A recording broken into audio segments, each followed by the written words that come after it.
I'll tell you the reason that I don't take Puka Nacua in round one. Some of you guys listening might have been like, why don't you just take, Puka? He's actually ranked 8th in, other your fantasy points rankings and all that. It's because I know later I can get my hands on Devontae Adams. And I'm on record here saying I think Devontae Adams is going to outscore Puka Nacua this year. What? Why are you shaking your head? You're welcome.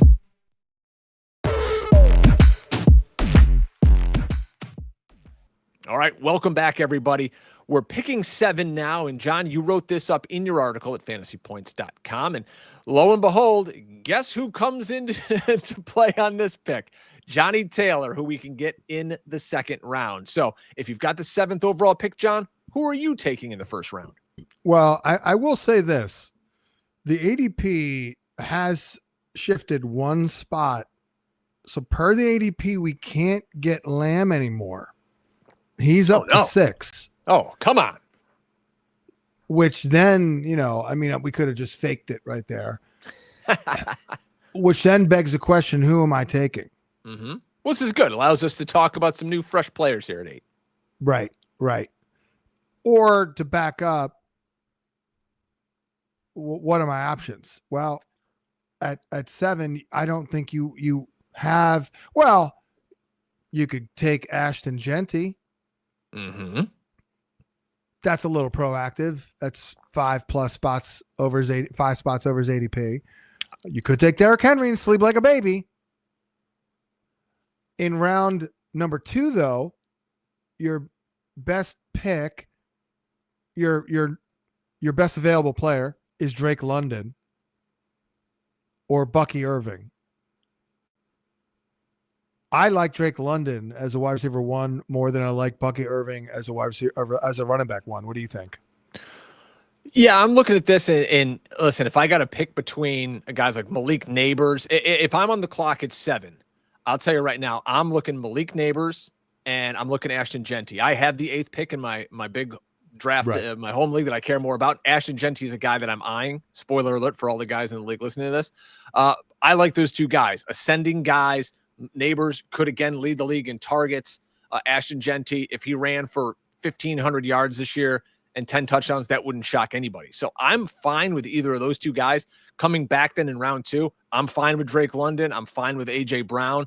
I'm fine with the Neighbors, A.J. Brown, all NFC East start if I have to. Yeah, I mean, there's a lot of flexibility involved here. One thing I'm not going to do is go running back. And I hate to say it because I do still like Derrick Henry. As much as an ageist as I am, I did like Henry last year, along with Barkley. But now that Henry's in the top 10, I'd take him at 10 or 11 maybe, or 12 maybe. But I can't pull the trigger at where we at 7 here. Yep. So I'm with you. I'm going with a wide out at 7. Malik Neighbors, that's fine. I'm fine with it. I'm fine with Puka. I love Brian Thomas. So I could do that. I really When you could. get to the back end of this first round and you're here 7, 8, 9, 10, 11, are you as worried about the ADP and like reaching a few spots? Because it's all kind of personal preference at that point. If somebody's ranked 7th or they're ranked 11th, it doesn't really matter as long as who do you like, and then how does it fit into your future roster construction? Yeah, and if you're feeling a guy, you're feeling a guy. I want to see here because, like I said in the article, I took CD, but since then CD has moved up 1 spot. Yeah, okay. To answer your question, not that much, because I love Brian Thomas, and I'm pretty locked into wide receiver. If you've been listening to these podcasts, I haven't taken a running back yet in round 1.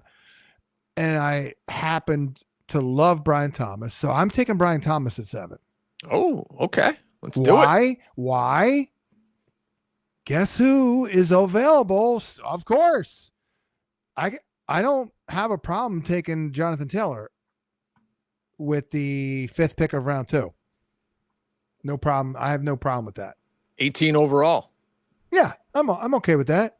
It's 7 spots over his ADP. Okay, big whoop. Whoop-de-doo. We're talking roster construction. You use your first round pick on a wide receiver. You got a stud. Good for you. Proud of you. Well, yeah. So now I got to overpay a tick to get that running back. I'm totally fine with it. So now let's go into round 3 here. And from your article, you're looking at Garrett Wilson, but you're also in BPA mode. So we've taken Garrett Wilson a lot here. Yeah. Garrett Wilson could be there. Again, Chase Brown is also a guy in that ADP. Which way are you leaning in round 3? We just did the exercise with the last team that we did. It's kind of the same story because I'm real picky.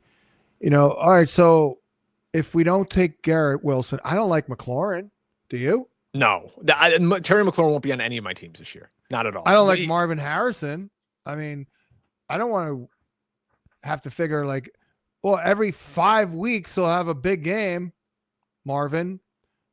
Mike Evans is probably his last year in Tampa. So I think if Garrett Wilson's gone, we probably have to go back to Rashee Rice or Adams with the pick. I'll tell you the reason that I don't take Puka Nacua in round 1. Some of you guys listening might have been like, why don't you just take, Puka? He's actually ranked 8th in, other your fantasy points rankings and all that. It's because I know later I can get my hands on Devontae Adams. And I'm on record here saying I think Devontae Adams is going to outscore Puka Nacua this year. But even if he doesn't, it's going to be pretty damn close. So give me the discount on the Rams wide receiver. Give me Adams 3 rounds later and give me somebody else in round 1, like Neighbors, like BTJ. Yeah. Yeah. Jaden Daniels, by the way, is a consideration because for me, I'm stuck now. Let's say, because I love Chase Brown. Let's say he's gone too, because I would like to take Wilson probably over Brown because I already took JT, but I love Brown too. But they're both gone. Well, now if they're both gone, now I'm stuck. And while I would be willing to take Breece Hall, the problem with that is in the next round 4, I like Walker and Hampton as the best picks in the round. So I'd be inclined to suck it up with Rashee Rice there in round 3. Now, how about tight end? It all seems to come back to TJ Hockenson. And when you're picking 7th overall, doesn't seem to change. TJ Hockenson, a guy 5 rounds in. Whenever he's there, we're banging the table for him. Yeah. I mean, there are some spots where it makes less sense. Like right at the top of round 1, we didn't take him. But this is kind of a sweet spot. So let's see here. 1, 2, 3, 4, 5. So we have the 7th pick of round 5. And Hawkinson's ADP is the 8th pick of round 5. So, I mean, we're not passing on that. Unfortunately, I'd love to take Jameson Williams. I'm very high on Jameson there. But I'm not passing on one of my top targets this year. And by the way, I took Hampton in the article. So this start from 7 was, let's call it Brian Thomas, Taylor. Well, actually, Rashee Rice, Hampton, Hockenson. Okay. It's pretty good.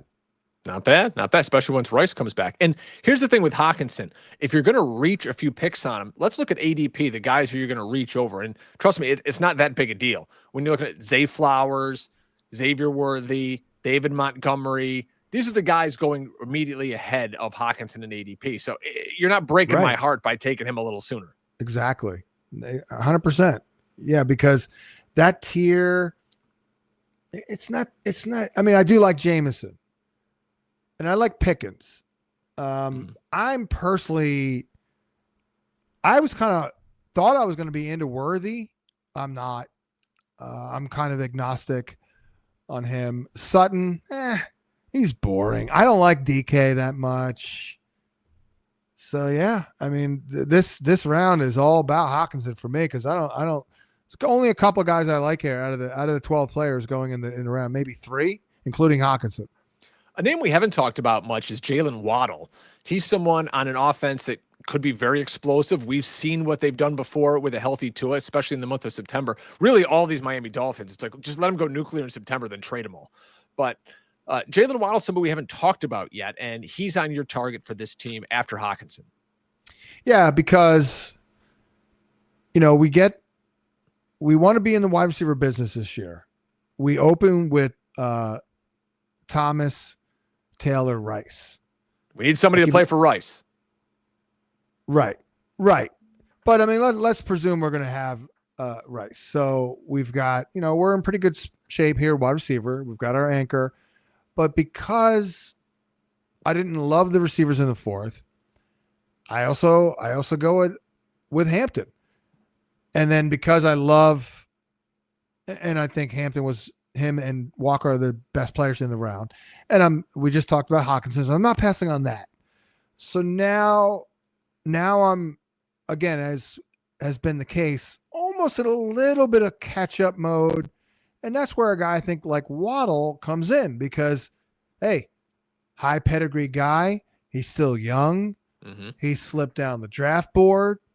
If Tyreek tests positive for Geritol, he could be good.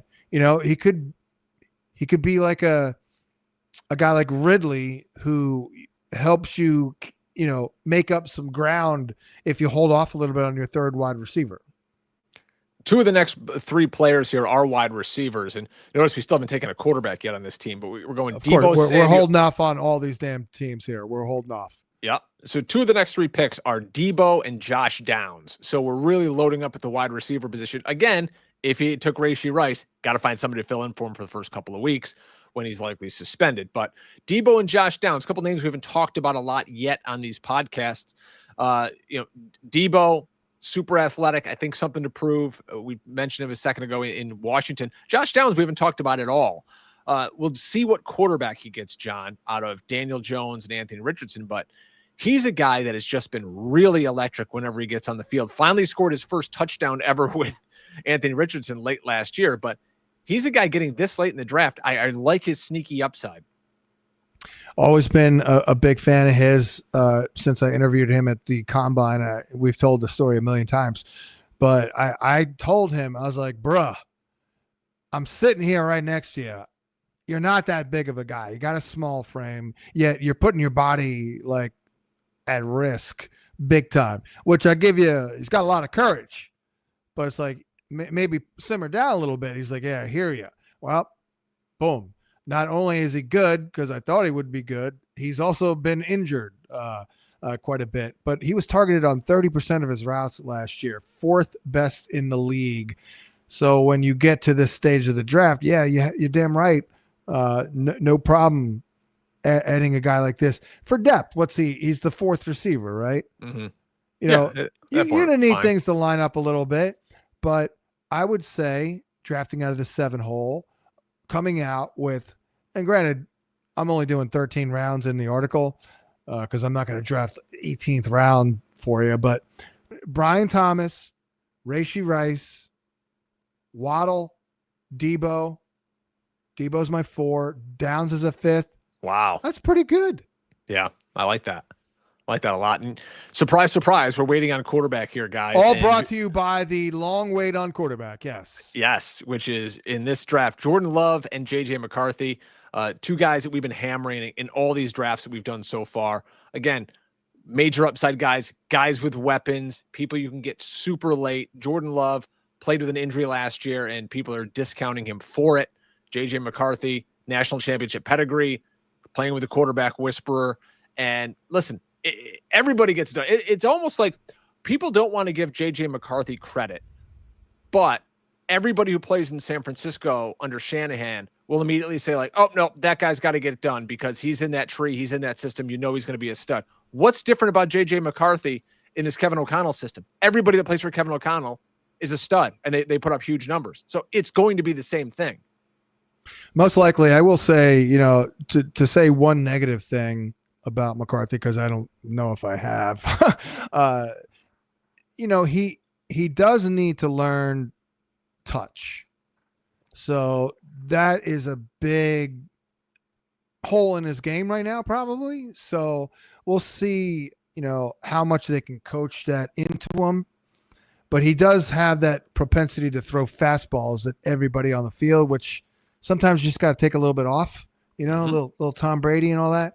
So, I mean, I may be a little fast on my trajectory here. He may need a year or two, but there's a little doubt in my mind that he's going to be very, very good. He's going to be potentially deadly. But, it'll be interesting to see how much they can, again, coach into him and how much how much can they devise game plans and their offense to avoid him even having to make those type of throws, but also how often can he do it? Because they'll do a lot of things second reaction improvisationally. How often can he do that? Because that is, I'd say, it's probably like maybe that and the long passes do die a little bit, even though he's got plenty of zip on the ball.